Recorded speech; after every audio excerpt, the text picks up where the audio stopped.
నమస్తే. కొడాలి నాని వైసీపీలో fire brand leader. 4 సార్లు గుడివాడ అసెంబ్లీ నియోజకవర్గం నుంచి ఎమ్మెల్యేగా వరుసగా గెలిచారు. అందులో 2 సార్లు టీడీపీ నుంచి గెలిస్తే మరో 2 సార్లు వైసీపీ నుంచి గెలిచారు. 2024లో కూడా గెలిచి తన రాజకీయ రిటైర్మెంట్ను 2029లో ప్రకటించాలి అని భావించారు అని ప్రచారం అప్పట్లో సాగింది.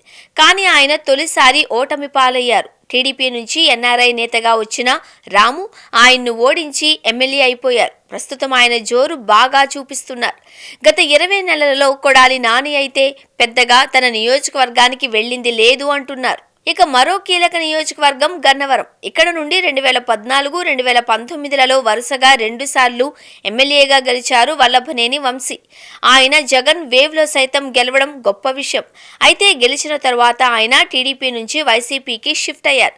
దాంతో పాటుగా ఆయన సైతం టీడీపీ అధినాయకత్వం మీద తీవ్ర స్థాయిలో విమర్శలు చేస్తూ వచ్చారు. దాంతో ఆయనను టీడీపీ గట్టిగానే టార్గెట్ చేసింది.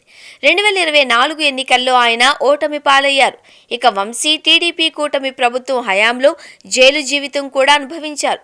ఆ మీదట ఆయన ఫుల్ సైలెన్స్ అయ్యారు. ఈ 2 నియోజకవర్గాలకు ఇన్ఛార్జీలుగా కొడాలి నాని, వంశీలను జగన్ నియమించారు. అయితే ఇద్దరు కీలక నేతలు పెద్దగా అందుబాటులో ఉండడం లేదు అని అంటున్నారు. దాంతో వైసీపీ అయితే గత 20 నెలల కాలంలో పుంజుకోవడం లేదు అని కూడా చెబుతూ ఉన్నారు. మరో 3 ఏళ్లలో ఎన్నికలు ఉన్న వేళ ఇప్పటి నుంచి జనంలో ఉండాల్సిన అవసరం ఉంది అని వైసీపీలో చర్చ సాగుతోంది. అయితే ఎందుకో ఈ ఇద్దరు ఫైర్ బ్రాండ్ లీడర్స్ డల్ అయ్యారు అని చెబుతున్నారు. ఇంకోవైపు చూస్తే టీడీపీ ఎమ్మెల్యేలైతే ఈ 2 చోట్ల దూకుడుగా ఉన్నారు. మరోసారి గెలిచేందుకు అన్ని రకాలైన ఏర్పాట్లతో సిద్ధంగా ఉన్నారు అని సమాచారం. ఇక టీడీపీ అధినాయకత్వం కూడా అదే పట్టుదల మీద ఉంది. తాజాగా టీడీపీ అధినాయకత్వం మచిలీపట్నం పరిధిలోని అసెంబ్లీ సెగ్మెంట్ల పరిధిలో పార్టీ ఎమ్మెల్యేల పనితీరు మీద నిర్వహించిన రివ్యూ మీటింగ్లో గన్నవరం, గుడివాడల మీద ప్రత్యేకంగా దృష్టి పెట్టింది అంటున్నారు. ఈ 2 చోట్ల ఎమ్మెల్యేల పనితీరు బాగానే ఉంది అని అధినాయకత్వం చెబుతూనే మరింతగా జోరు పెంచాలి అని సూచించినట్లుగా తెలుస్తోంది. 2029 నాటికి మళ్లీ కొడాలి నాని, వల్లభనేని వంశీ తన సీట్ల నుండి పోటీ చేస్తారు అని టీడీపీ ఊహిస్తోంది. వారు తిరిగి పోటీ చేసినా మరోసారి మాజీలను చేయాల్సిందే అన్నది టీడీపీ పెద్దల గట్టి పట్టుదలగా ఉంది అని సమాచారం.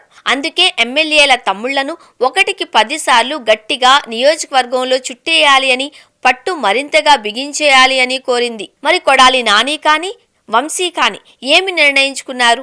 వారు రాజకీయాల నుంచి తప్పుకుంటారా, లేక మళ్లీ బౌన్స్ బ్యాక్ అయి తమ నియోజకవర్గాలలో సత్తా చాటి ఎమ్మెల్యేలుగా విజయంతో ముందుకు సాగుతారా అన్న చర్చ అయితే సాగుతోంది.